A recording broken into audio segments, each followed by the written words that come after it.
నా కన్నయ్యతో మాట్లాడనివ్వకుండా కలవనివ్వకుండా కన్నయ్యని మనకి దూరం చేసి చాలా పెద్ద తప్పు చేసింది. సరే అత్తయ్య, త్రిపుర చెప్పినట్లు బాలాని మార్చుకుని తీసుకొస్తుందేమో చూద్దాం. ఏం తీసుకొస్తుందో ఏందో. వదినా, చిన్నాలుడు గారు బయటికి వెళ్లారు కదా, వచ్చారా? ఏమో వదినా, ఇంకా రాలేదనుకుంటా.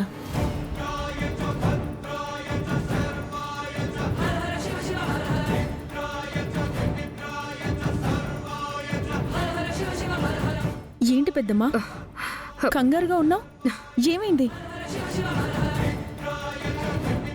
ఏం లేదమ్మా, మీ పెదనాన్నని యాక్సిడెంట్ చేసి చంపేసిన దుర్మార్గుడి ఫోటో తీసుకొచ్చాను.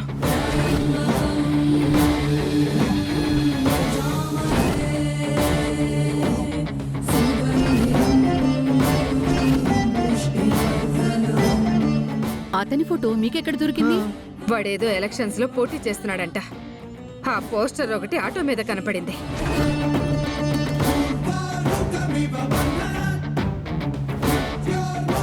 అన్నయ్య ఎలక్షన్స్ లో పోటీ చేయడం ఏంటి?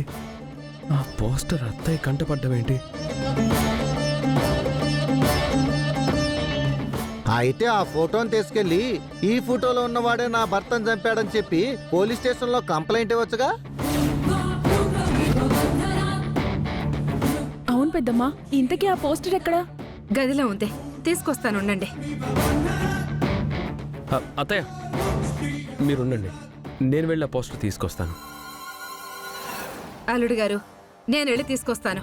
పర్లేదు అత్తయ్య, నేను తీసుకొస్తాను, మీకెందుకు శ్రమ? వాడెళ్ళి తీసుకొస్తాడులేండి, మీరుండండి వదినా.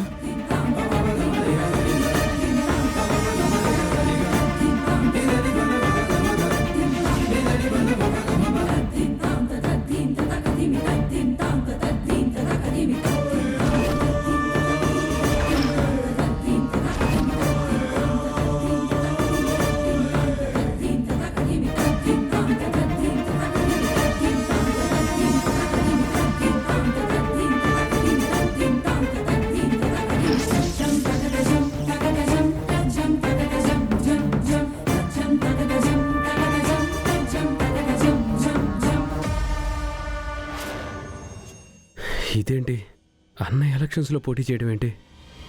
అన్నయ్య ఎక్కడున్నట్లు? ఇది ఏ ఊర్లో ఎలక్షన్?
ఏం చేస్తున్నారు? ఈ ఇంక్ బాటిల్ ఎవరు ఇక్కడ పెట్టింది?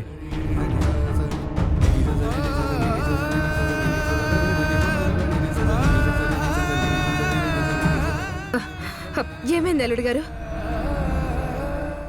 అత్తయ్య సారీ, ఫోటో మీద ఇంక్ బాటిల్ పడిపోయింది.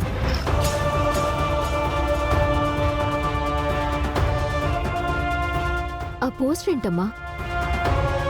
ఆ పోస్టర్లో మీ నాన్నని చెప్పిన నీచుడి ఫోటో ఉంది. వాడెక్కడో ఎలక్షన్స్ లో నుంచుని ప్రచారపు పోస్టర్. నాకిందాక కనపడితే తీసుకుని వచ్చాను.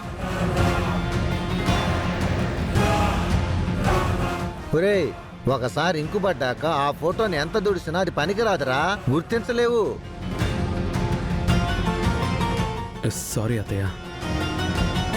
ఇంక్ బాటిల్ కబోర్డ్ లోపలుంది.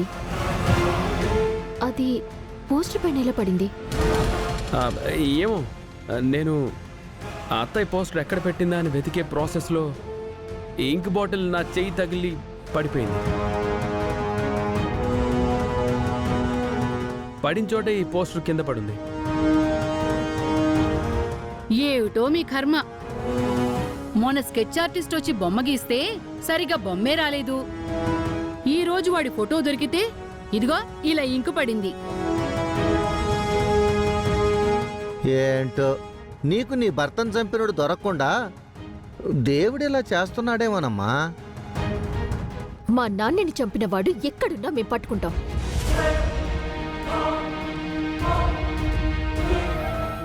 డాక్టర్ బాబుకి ఎలా ఉంది ఇప్పుడు? డాక్టర్ ట్రీట్మెంట్ సక్సెస్ అయింది. మీ అబ్బాయికి ఏమీ ఇబ్బంది లేదు. విషయం మొత్తం తీసేశాం. చాలా థ్యాంక్స్ డాక్టర్ గారు. అమ్మయ్య, థ్యాంక్ గాడ్, మంచి విషయం చెప్పారు. ఆ పాపిష్టోడు నా భర్తని చంపడం వల్లే మా బతుకులు చిన్న భిన్నమైపోయాయి.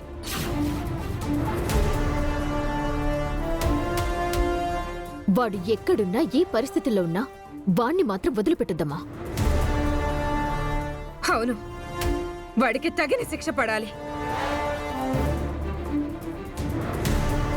ఆల్రెడీ అన్నయ్య మానసిక వైకల్యంతో 3 సంవత్సరాల పైనే చాలా పెద్ద శిక్షను అనుభవించేశాడు.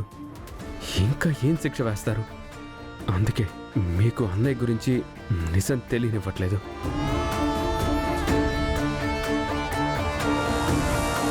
డాక్టర్ గారు, నా కొడుకును బతికించారు. మీ రుణం ఎప్పటికీ తీర్చుకోలేను. మీ అబ్బాయిని సరైన టైంకి తీసుకొచ్చారు కాబట్టి బాబును మేము కాపాడగలిగాం. లేకపోతే మేమే కాదు, ఆ దేవుడు కూడా కాపాడలేడు. మీకు ట్రీట్మెంట్ ఉందిగా, లోపలికి రండి.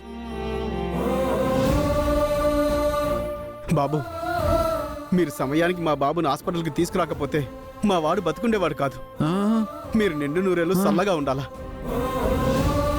నా భర్తకి అర్ధాయుష్ మిగిల్చిన నీచుడు కూడా అర్ధాయుష్తోనే పోవాలి.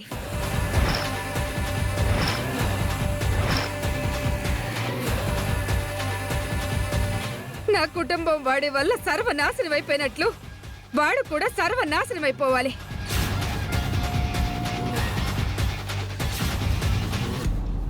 పిల్లా పాపలతో మీ కుటుంబం 100 ఏళ్లు సంతోషంగా వర్ధిల్లాలి. నా ఉసురు, నా బిడ్డల ఉసురు వాడికి తగలాలి. అత్తయ్య, అతను ఎలక్షన్లో నిలబడ్డాడు అన్నారు కదా, నేనంతా ఎంక్వైరీ చేసి అతని వివరాలు కనుక్కుంటాను. అలాగే అల్లుడు గారు, వాడికి శిక్ష పడే వరకు మాకు ప్రశాంతతే ఉండదు.